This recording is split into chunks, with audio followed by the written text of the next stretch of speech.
un update qui doit être le numéro 8, je crois, si je dis pas de bêtises, et avec aujourd'hui 4 lectures, mais une qui compte pas vraiment parce que c'est un magazine, et on va directement commencer par celle-là. Il s'agit du Philosophie Magazine hors série Harry Potter à l'école des philosophes.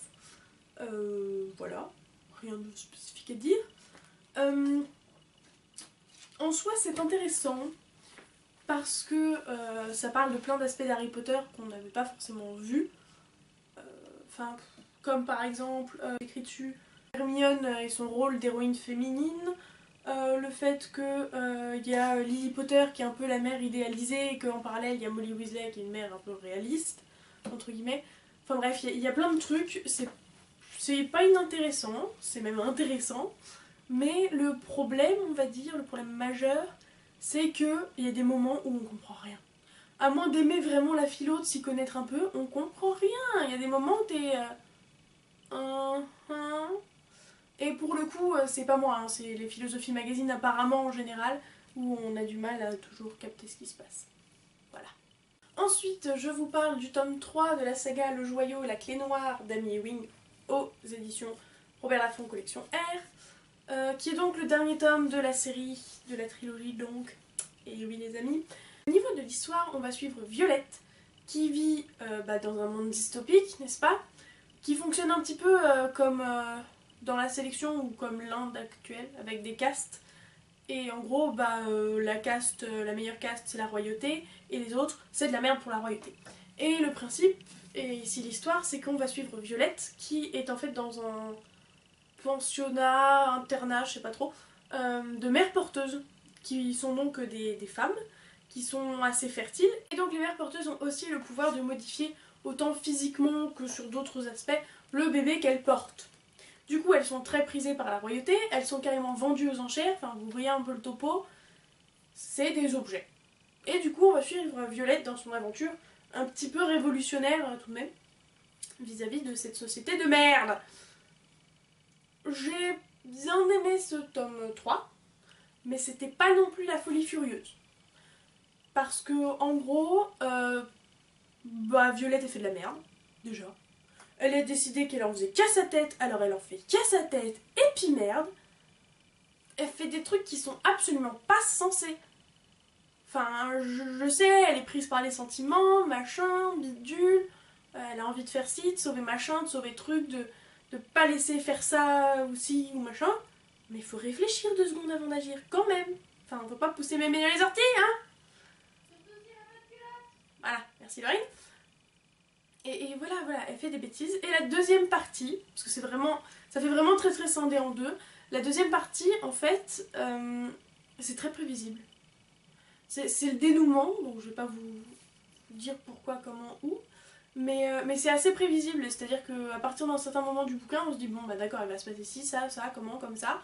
Et puis après il va se passer ça, et puis après ça, et ça, bim bam boum.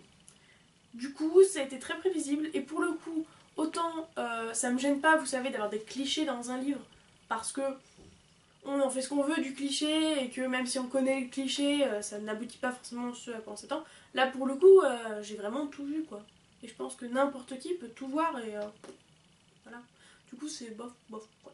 Mais bon, je lui ai quand même mis la note de 4, parce que c'est une série que j'aime beaucoup, même si celui-là, je trouve que c'est pas le meilleur tome, et donc pour moi, le meilleur tome reste le premier. Ensuite, je vous présente Frozen de Melissa De La Cruz et Michael Johnston aux éditions Le Livre de Poche Jeunesse. Frozen, c'est aussi une dystopie, donc j'ai vraiment enchaîné. Plutôt un monde post-apocalyptique, mais en l'occurrence, des fois ça se mélange un peu. Et en gros, il y a eu une vague glaciaire sur la planète complète. Et donc la planète est devenue un mélange entre de la glace, de la glace, et de la pollution. Oui. Et dans ce monde, il y a les marqués qui sont un petit peu chassés, parce qu'ils ont des pouvoirs, que du coup on se méfie un peu beaucoup d'eux. Et du coup on va suivre l'une d'entre elles, qui évidemment se fait passer pour normale, et qui veut s'échapper dans ce qui serait actuellement tout ce qui est le continent asiatique et européen. Mais on n'est pas sûr que c'est là qu'elle veut aller, puisque tout a un peu changé, les appellations aussi. Donc on pense que c'est plutôt vers Asie, Afrique, Europe, mais on sait pas trop. Parce qu'évidemment, comme d'habitude, ça se déroule aux États-Unis. Bref. C'était une lecture sympa, mais comme on dit dans le milieu de Booktube, ça cassait pas, 3 pattes à un canard. C'était sympa, moi je vais lire la suite sans problème, parce que la fin est la partie la plus intéressante et présage de très bonnes choses.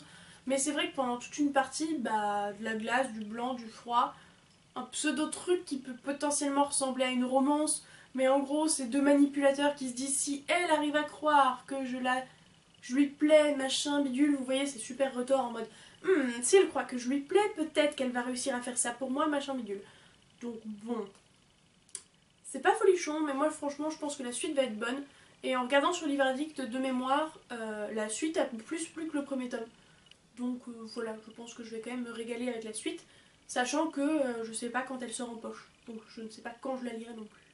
Je lui ai mis une note de 3,5 sur 5. Et enfin, dernier livre dont je vous parle, il s'agit de Terrienne de Jean-Claude Mourleva, aux éditions Gallimard dans la version Pôle Fiction, donc qui est la version de poche. Il s'agit de l'histoire de Anne, qui est à la recherche de sa sœur qui a disparu l'année dernière juste après son mariage de manière très louche, alors qu'elle soupçonnait son mari fiancé d'être bizarre. Et on va la suivre donc à travers son périple dans l'autre monde. C'est une sorte de monde parallèle auquel on peut accéder à partir d'une seule et même route. Et c'est super intéressant. Franchement, cette dystopie, elle est trop bien. Et je dis merci à Mathilde de me l'avoir conseillé. Et je m'auto-dis merci de lui avoir fait confiance les yeux fermés et de même pas avoir regardé le résumé. Parce que du coup, on peut dire que ça faisait partie de la fameuse Palle Mystère dont je vous ai parlé dans cette vidéo, que vous pouvez aller voir maintenant. Même si c'est Laurine qui en a parlé, c'est ma Palle Mystère à moi quand même, vous comprendrez.